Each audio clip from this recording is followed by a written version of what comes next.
Whew, this light is so bright. Like, probably need sunglasses. Hi everyone, it's Allison from financialflamingo.com. Welcome back to my channel. Today we're going to talk about me. Not just about me. Specifically, I'm going to tell you a little bit more about myself.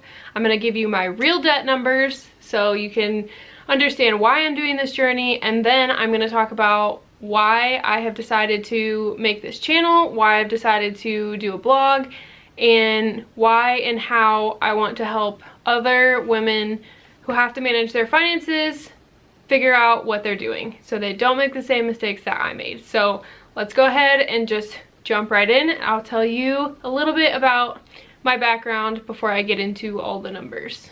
So to start off talking a little bit about myself, I will be 26 on Monday, actually, from when this video is being filmed. September 16th, I will be 26 years old. I am currently a CPA. I'm an auditor. I work at a public accounting firm.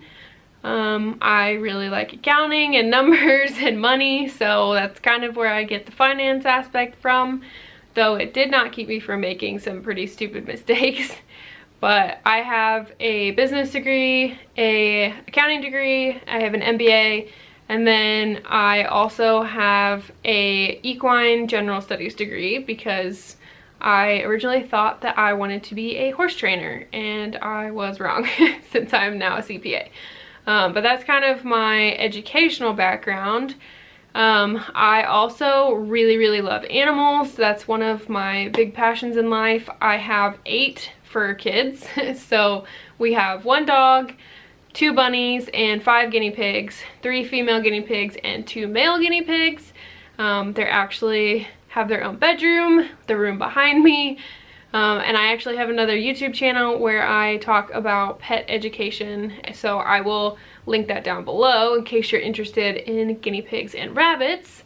But that is sort of my financial why, is because I would love to get my finances sorted out so that I can do more with rescuing and rehabilitating animals that are not as common as pets. Guinea pigs and rabbits are common as pets, but the education's not quite where it needs to be. So that's what I would really like to do, get in a financial position where I can do whatever I want with my life, pretty much. My camera died, so that was cool.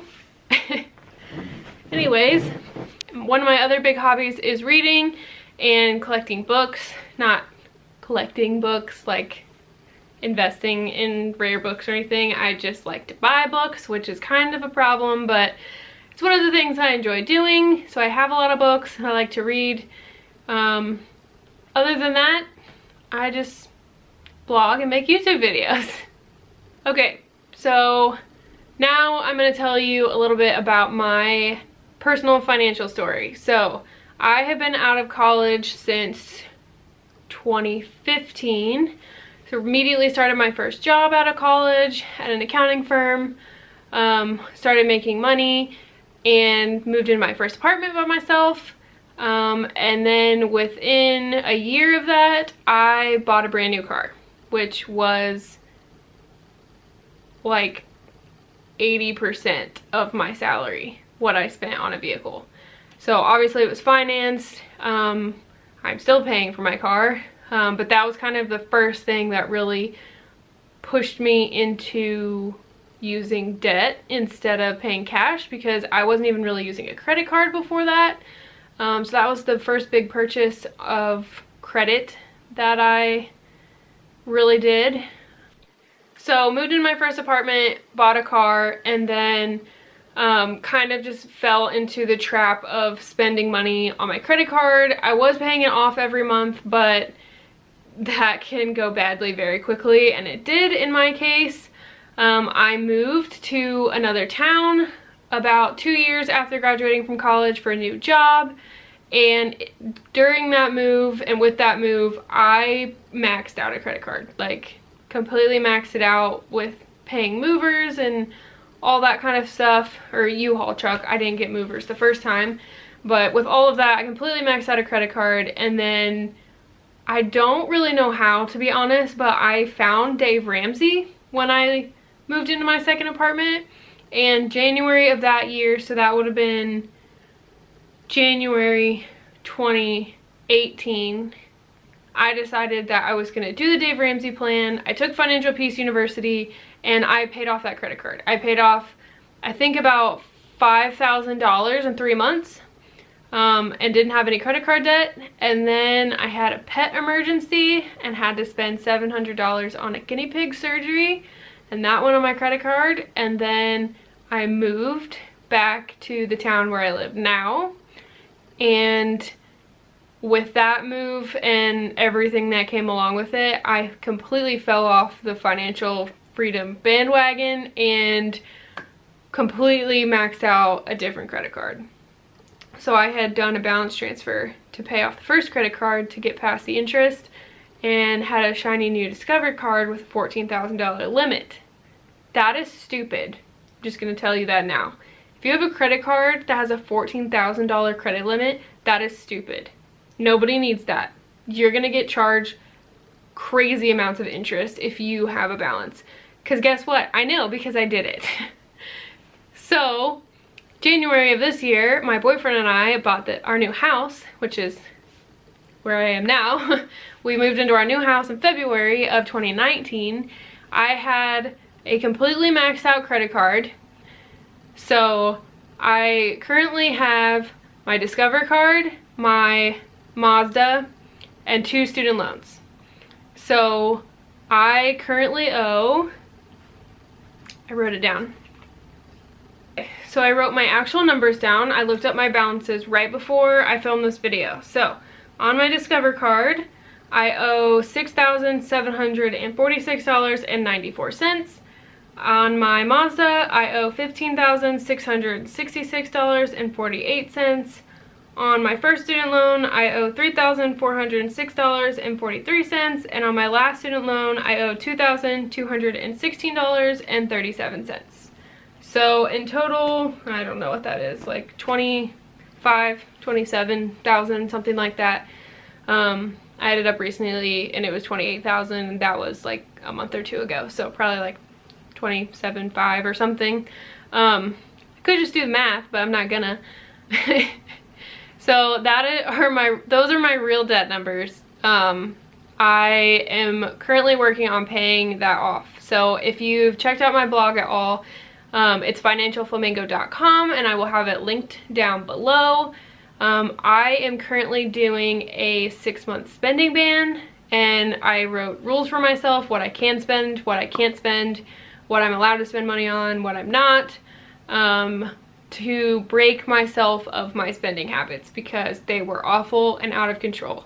I am not using my credit card except for work related expenses, because I travel for work and then I get reimbursed for it.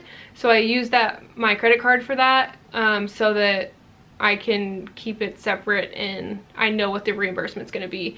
And plus it's usually hotels and gas. So it's easier to put that stuff on a credit card when I know I'm gonna be reimbursed to pay it off. So not using my credit card for anything else. I'm working on all of my extra money I have at the end of the month going to paying off my Discover card, because that is my priority right now. I don't follow any one specific financial guru. I know I mentioned I did Financial Peace University and Dave Ramsey, but I now am kind of just of the mindset that personal finance is personal, and I kind of just have to do what works for me. So I am most stressed out about my credit card and my balance being so high, so I am focusing on that. So like I said, it actually started off at about 13,000. It wasn't completely maxed out. It was 13,000 and it is now just under 7,000. So I've made some progress this year. So that has been really good and I'm happy with that. Just have to keep going on. So that is what I'm doing right now. Trying to think if I left anything out of my financial story. Really, I just had really bad spending habits, you guys. I would buy $100 worth of books in a month. I was spending crazy amounts of money on guinea pig stuff like fleece and you don't know anything about guinea pigs, that probably makes no sense to you, but there is a whole world of guinea pig pet love out there, YouTube videos and Instagram accounts, and it's very easy to get sucked up in that stuff and just spend a whole lot of money that you don't need to be spending. So now I am digging myself out of this debt hole, and I am hoping to have all of my debt paid off within the next 3 years. There's a lot of things that go into that, obviously, but that is my plan. So that's kind of where I'm at. I've been doing so much better now that I use a budget planner, which if you haven't seen my budget planner video, I will link that as well. I'm going to start doing videos all around how I do my spending tracking and kind of doing monthly updates. So that will help me as well.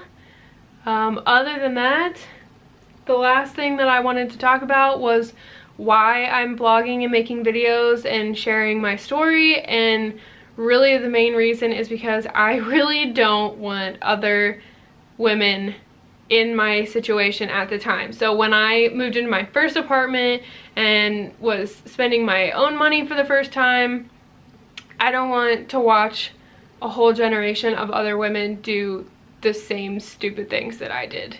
Don't use a credit card. I mean, there's so many things I could go off on a rant right now, and I'm not gonna do it because that's for videos and blog posts, but I just want to try to spread a little bit of education and inspiration that you don't have to have debt, you don't have to keep up with what everybody else is doing, the fancy vacations, all of the material things. Like, there's so many other things to be worried about, and that's really just what I want to share. So how I'm doing that is through blogging and making YouTube videos. So hopefully somebody finds these somewhere and it helps at least one person.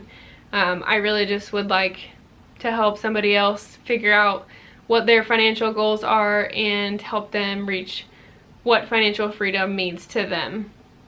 So this was probably a rambly video, but thank you so much for watching.